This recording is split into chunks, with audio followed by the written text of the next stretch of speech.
اللعين الرجيم بسم الله الرحمن الرحيم الحمد لله الذي ذكره شرف للذاكرين وشكره فوز للشاكرين وطاعته نجاة للمطيعين والصلاة والسلام والتحية والإكرام على أشرف النبيين وخاتم المرسلين سيدنا ومولانا أبي القاسم محمد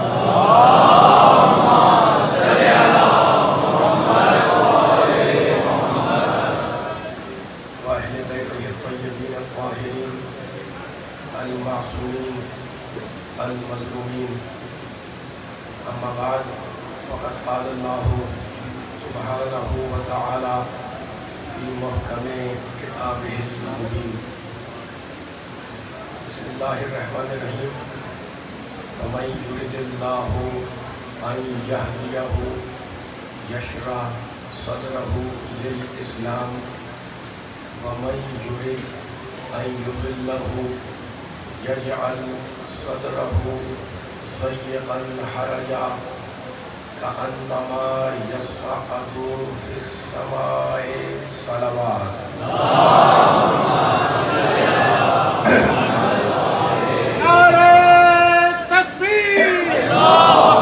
ماشاءاللہ مجمع کثیر ہے، سب کی آواز آنی چاہیے۔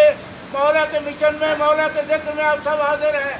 نعرہ تکبیر، نعرہ رسالت، نعرہ رسالت، دونوں آنکھ بلند کر کے سپر پاور نعرہ حیدری، نعرہ حیدری، حسینیت، حسینیت، یزیدیت، یزیدیت، نعرہ حیدری، برحمت محمد وآل محمد علیہ السلام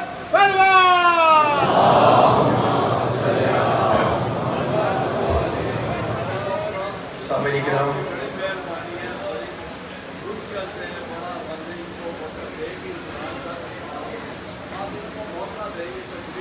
بلند ترین صلوات پڑھیں محمد وآل محمد۔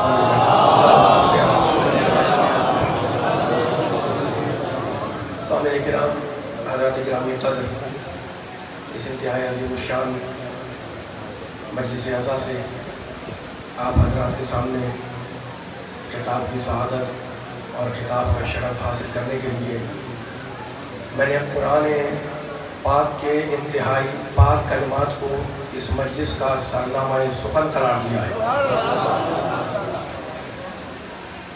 رب کائنات، پروردگار عالم، خالق ارض و سما، ارحم الراحمین، اکرم الاکرمین، اجود الاجودین، ابصر الناظرین، اسماع السامعین، قرآن مجید میں یہ اعلان کر رہا ہے کہ فَمَن يُرِدِ اللَّهُ أَن يَهْدِيَهُ، اللہ کہہ رہا ہے کہ اللہ، دیکھو آیت کا ترجمہ کر رہا ہوں اور طویل روزداروں سے خطاب ہے اور بہت طویل بھی نہیں کروں گا، مجھے احساس ہے اور ظاہر ہے کہ جلوس برآمد ہوگا، لیکن ایک جملہ کہوں گا آغاز گفتگو میں۔ معصوم فرماتے ہیں کہ ہر چیز کی کوئی نہ کوئی بہار ہے اور قرآن کی بہار ماہ رمضان ہے۔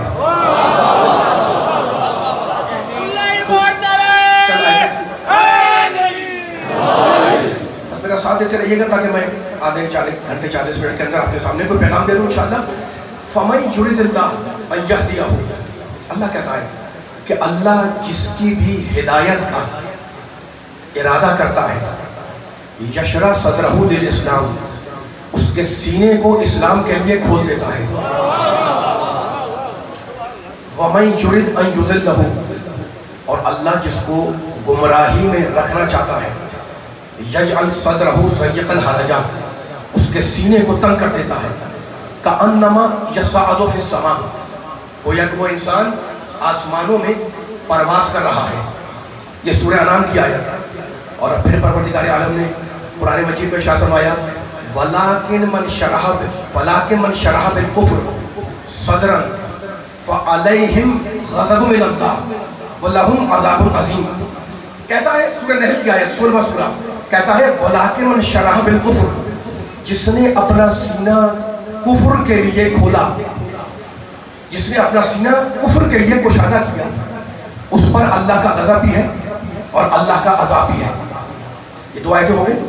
اور اب پروردگار پھر ارشاد فرماتا ہے افمن شرح اللہ صدرہ للاسلام فہو علی نور من ربہ. سورہ زمر 39واں سورہ، اس پہ یہ آیت جا کے دیکھ چیک کریے گا. کہتا ہے افمن شرح اللہ صدرہ للاسلام، اللہ جس کا سینہ اسلام کے لیے کھول دے وہ اپنے رب کے پاس سے نور کا حامل ہوتا ہے. یہ سورہ زمر کی آیت. اور اب سورہ یونس 10واں سورہ یا ایھا الناس، اللہ کہہ رہا ہے یا ایھا الناس، کیا ترجمہ ہے؟ اے انسانوں قد جاءتکم موعظۃ من ربکم، اے انسانوں تمہارے پاس تمہارے رب کی طرف سے جو پیغام آیا اس میں موعظہ بھی ہے، نصیحت بھی ہے، وشفاء لما فی الصدور، اور اس میں سینے کی بیماریوں کے لیے شفا بھی ہے. میں نے 4 آیتیں پڑھی آپ کے سامنے 4 مختلف سوروں سے 4 مختلف مقامات پہ، جس میں پروردگار عالم نے رب کائنات نے سینے کا ذکر کیا. لیکن اہل دل میرے سامنے بیٹھے ہوئے ہیں، ٹھیک ہے نا.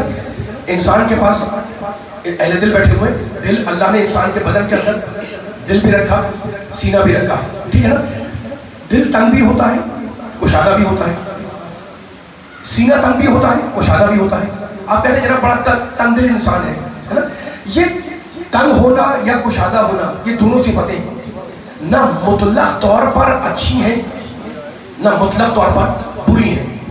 دل تنگ ہو گیا جناب بڑا تنگ دل انسان ہے، کہتے ہیں آپ دل وسیع ہے، وسیع القلب ہے، کیا مطلب؟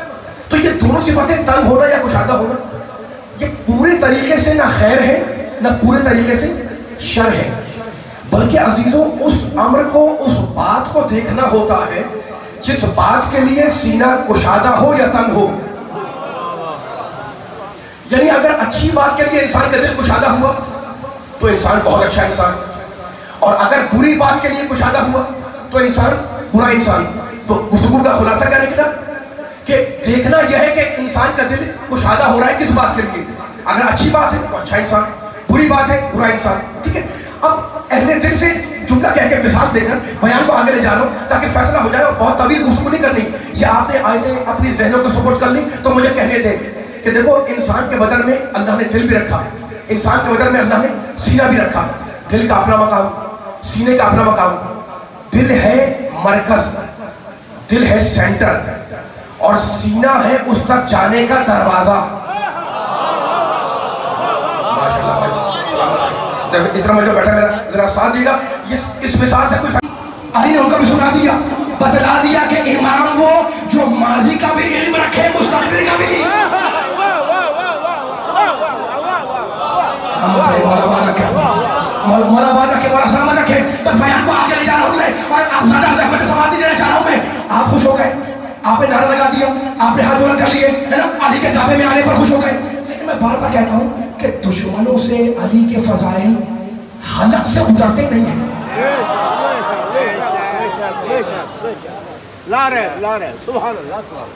ہاتھ کھول کے ساتھ دینا ہے، تھکنا نہیں ہے. اگر آپ تھکیں گے تو میں تھک جاؤں گا.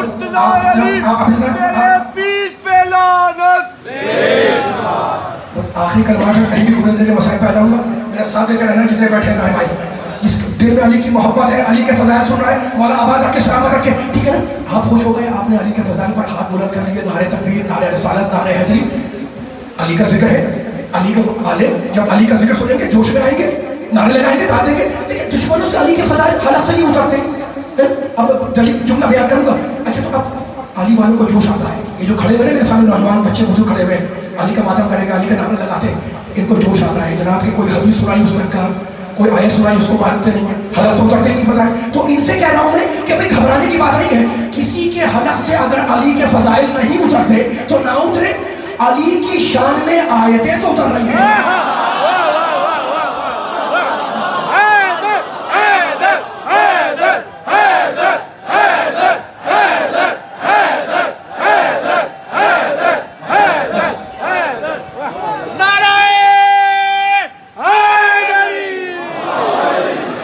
بیان اول و آخر نسبت دارا.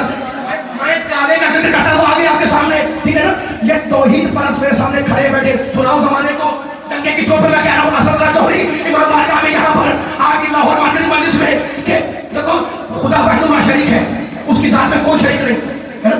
آدم سے خاتم تک جتنے انبیاء آئے وہ توحید کا نمبردار بن کے آئے. آدم اپنے زمانے کے توحید کا نمبردار, نوح اپنے زمانے کے توحید کا نمبردار, موسیٰ اپنے زمانے کے توحید کا نمبردار, عیسیٰ اپنے زمانے کے توحید کا نمبردار. میرا جملہ پورا تاریخی ہونا چاہیے. خدا مجھے طاقت دے مولا کے صدقے میں کہ یہاں سے وہاں تک یہ پوری کلیجے کی طاقت سے یہ جملہ ہدیہ کر دوں اور آپ مسائل پہ چلا جاؤ. آدم آئے توحید کے لیے, نوح آئے توحید کے لیے. قرآن میں اللہ کہتا ہے بسم اللہ الرحمن الرحیم, پہچانو اللہ کو, شروع اللہ کے نام سے جو اللہ ہے, جو رحمان ہے, جو رحیم ہے. الحمدللہ, ساری تعریفیں اس اللہ کی جو رب العالمین ہے, جو عالمین کا تربیت کرنے والا ہے. الرحمن الرحیم, وہ رحمان بھی ہے, وہ رحیم بھی ہے. مالک یوم الدین, وہ قیامت کے دن کا مالک ہے. پھر مجھے قرآن میں کوئی دوسری آیت ملی, سورہ رحمان میں کہتا ہے بسم اللہ الرحمن الرحیم. الرحمن علم القرآن خلق الانسان علمہ البیان الشمس والقمر بحسبان والنجم والشجر يسجدان والسماء رفعها ووضع الميزان الا تطغوا في الميزان.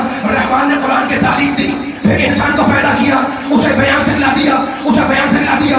یہ شمس و قمر اللہ کی راہ پر چل رہے ہیں, یہ ستارہ اللہ کو سجدہ کرتا ہے, یہ درخت شجر اللہ کو سجدہ کرتا ہے. تو کتنے الفاظ ہیں جہاں اللہ نے اپنا تعارف کرایا. کہیں دعا میں کہتا ہے, شب قدر گزری ہے نا, دعائیں جوشن کبیر پڑھتے ہو, دعائیں مجید پڑھتے ہو, دعائیں کمیل پڑھتے ہو. کیا کہتا ہے اللہ؟ میں اللہ ہوں, میں رحمان ہوں, میں رحیم ہوں, میں قہار ہوں, میں جبار ہوں, میں رازق ہوں, میں رزاق ہوں, میں شافی ہوں, میں کافی ہوں, میں ناصر ہوں, میں مدد کرنے والا ہوں. کتنے نام ہیں اللہ کے, کتنے نام ہیں اللہ کے. کہیں کہتا ہے میں شافی, کہیں کہتا ہے متکبر, کہیں کہتا ہے قہار, کہیں کہتا ہے جبار, کہیں کہتا ہے متکبر, کہیں کہتا ہے رازقین, کہیں کہتا ہے کچھ. لیکن مجھے قرآن میں علی والوں, نبی والوں, ایک آیت ایسی ملی جس میں میرے اللہ نے آخری آدمی تک اپنا تعارف کراتے ہوئے ایک عجیب انداز میں کرایا.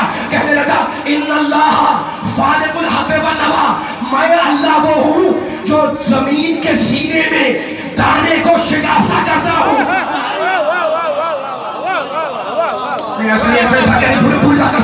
میں اللہ وہ ہوں, نعرے آخر میں لگیں گے میرے ساتھ, میں اللہ وہ ہوں جو زمین کے چوف میں, میں اللہ وہ ہوں جو زمین کے سینے میں, زمین کے پیٹ میں, زمین کے اندر دانے کو پھاڑتا ہوں, دانے کو شکافتہ کرتا ہوں. علی والو تم سے بہتر کون مزہ لے گا جملے کا؟ خدا وحدہ لا شریک ہے, اس کی ذات میں کوئی شریک نہیں. لیکن جو مزاج توحید کا وہی مزاج نبوت کا, جو مزاج نبوت کا وہی مزاج امامت کا, اس نے دانے میں شکاف کیا کہ مجھے اللہ مانو. نبی نے شان میں شکاف کیا کہ مجھے رسول مانو. علی نے دیوار میں اشارہ کیا مجھے مولا مانو.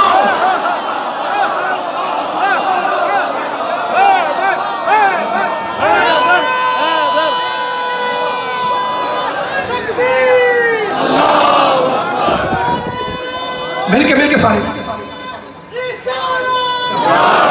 ماشاءاللہ, مل کے سارے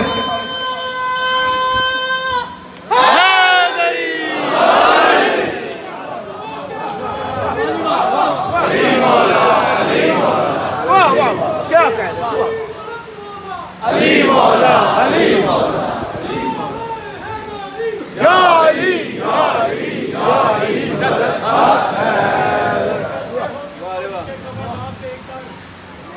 جلتے ہو کیوں علی کے کمالات دیکھ کر, عزت خدا بھی دیتا ہے اوقات دیکھ کر. وہ علی جس کی ایک ضربت ثقلین کی عبادت سے افضل ہے, اس علی کو جب محراب عبادت میں ضربت لگی. آج ہم یہاں کیوں جمع ہوئے ہیں؟ ہمیں پرسہ دینا ہے علی کا پیغمبر اکرم کو. ماتم کے لیے بیٹھے ہیں,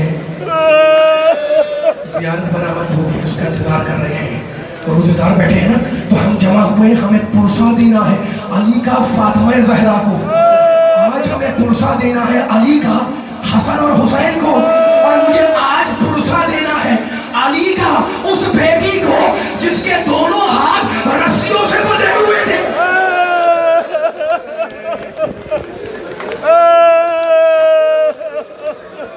تمہاری آوازیں بلند ہو گئی۔ 21ویں ماہ رمضان اب ہر روز تو نہیں آئے گی نا، اگلے سال آئے گی۔ سحر کا ہنگام آیا، تجدید وضو کر کے گھر سے نکلنے کا قصد کیا، مرغابیوں نے بڑھ کر علی کا دامن تھاما، ایک مرتبہ مڑ کر حسن کو دیکھا اور کہا بیٹا بیٹا یہ جانور بھوکے پیاسے نہ رہنے پائے، میں کہوں گا مولا آپ کے جانور بھوکے پیاسے نہ رہے اور آپ کی اولاد کربلا میں پیاسی مر جائے۔ حسین بن علی کو ہدیے میں کچھ مرغابیاں پیش کی تھی کسی نے، بڑے دنوں سے گھر میں تھی لیکن بولتی نہیں تھی۔ سنو گے جملہ، گھر والے کہا کرتے تھے عجیب خاموش پرندے ہیں، جب علی چلے ہیں نا، جب علی چلے نکلنے کے لیے تو مرغابیاں دوڑتی ہوئی آئی اور مرغابیاں نے علی کو اپنے حلقے میں لے لیا اور اپنی چونچ سے علی کا دامن تھام لیا۔ علی نے مرغابیوں کو دیکھا اور ایک جملہ کہا سوائے ہو تتبعوہ نوائے، ارے ابھی تو یہ مرغابیاں چیخ رہی ہے، کچھ دیر کے بعد زینب چیخے گی، ام کلثوم چیخے گی۔ میرا مولا گھر میں واپس آیا، 21ویں ماہ رمضان تھی، ماتم کرنا میں چھوڑ دوں گا میں، 21ویں ماہ رمضان تھی، شب آئی۔ تم علی کے چاہنے والے ہو نا، ایک بڑا حسن سے کہنے کہ حسن میرے دوستوں کو بلا کر لاؤ۔ سیدانیہ پس پردہ چلی گئی، علی کے دوست گھر میں داخل ہوئے، ایک مرتبہ علی نے اپنا ہاتھ اٹھایا، اپنی زخمی پیشانی پر رکھا اور کہا علی کے دوستوں علی کا سلام قبول کرو، اور اس کے بعد ایک مرتبہ کہنے لگے حافظکم اللہ، جاؤ خدا حافظ، اب علی کو محشر میں دیکھو گے۔ جیسے یہ آواز بلند ہوئی نا کہ جاؤ خدا حافظ، اب علی کو محشر میں دیکھو گے، پردے کے پیچھے سے سیدانیوں کی رونے کی آواز آئی، کہنے لگے کوفے والوں رکے رہو، پہچانتے ہو یہ کون ہے؟ ارے یہ محمد کی بیٹیاں ہیں، یہ فاطمہ کی بیٹیاں ہیں، ایک دن کوفے میں آئیں گی، ان کے پردے کا خیال رکھنا۔ آخری جملہ، دوست رخصت ہوئے، علی کا بھرا گھر ہے، سارے بچے سارے بچیاں علی کو گھیر کے بیٹھے ہوئے ہیں۔ میرا مولا غنودگی میں تھا، آنکھیں بند تھی، ایک مرتبہ آنکھ کھولی، حسن کو دائیں بٹھایا، حسن کو دائیں بٹھایا، سارے بچے بائیں بیٹھ گئے، ایک ایک کا ہاتھ رو رو تاکہ ماتم کرنے کا لطف آئے، ایک ایک بچے کا ہاتھ اپنے ہاتھ میں لیتے گئے اور حسن کے ہاتھ میں دیتے گئے اور کہتے گئے آج سے تمہارا سرپرست حسن ہے، آج سے تمہارا سرپرست حسن ہے۔ سب کے ہاتھ حسن کے ہاتھ میں دے دیے، اور اب میرا مولا، بچے ہو یا بچیاں، سب کے ہاتھ حسن کے ہاتھ میں، اور اب میرا مولا محتم نے لکھا کہ پھر کچھ کے عالم میں تھا۔ اتنے میں علی کے کانوں میں کسی بیوی کی سسکیوں کی آواز آئی، اب جو آنکھیں کھولی تو دیکھا ام البنین اپنے بیٹے عباس کو لیے دیوار سے ٹیک لگائے رو رہی ہے۔ کہا ام البنین رونے کا سبب کیا ہے؟ کہا رو کے کہنے کی مولا آپ نے سب کے ہاتھ حسن کے ہاتھ میں دے دیے، میرا عباس اس قابل نہیں تھا۔ حسین کو بلایا، اپنی آوازوں کو اونچا کر کے کرو نا، آخری جملہ 21 ماہ رمضان ہے۔ حسین کو بلایا، حسین کو دائیں بٹھایا، عباس کو بلایا، سنو گے؟ عباس کو پہلے اپنے سینے سے لگایا، سینے سے لگا کر شانوں کے بوسے لیے۔ کا بیٹا عباس سمجھ میں آ گیا، شانے کے بوسے لیے اور کہنے لگے عباس بیٹا عباس لا تشرب الماء قبل ان یشرب اطفال الحسین، بیٹے عباس عاشور کے دن سکینہ سے پہلے پانی نہ پی لینا۔ ایک ہاتھ میں حسین کا ہاتھ لیا، دوسرے ہاتھ میں عباس کا ہاتھ لیا، پوچھا حسین سے یہ کون ہے؟ کہا میرا بھائی ہے، میرا چھوٹا بھائی ہے۔ عباس سے پوچھا یہ کون ہے؟ کہا یہ میرا آقا ہے، یہ میرا مولا ہے۔ عباس کا ہاتھ حسین کے ہاتھ میں دے دیا، آخر جملہ، اور اپنا اشارے سے زینب کو اپنے پاس بلایا پتہ لگتا ہے کہ زینب ابو علی کے سرہانے آ کے بیٹھ گئی. کچھ نہیں معلوم. علی نے اپنا زخمی سر اپنی بیٹی کے کاندھے پہ رکھا اور چپکے کان میں کچھ کہا. رونے والا کچھ نہیں معلوم علی نے کیا کہا. یہ کچھ نہیں معلوم کیا کہا. باپ نے بیٹی سے کیا کہا کچھ نہیں معلوم. لیکن یہ رات اس دن کھلا جب دربار یزید میں جانے سے پہلے میری بیوی زمین پر بیٹھ گئی. سجاد نے پوچھا پھوپھی اماں کیا ہوا؟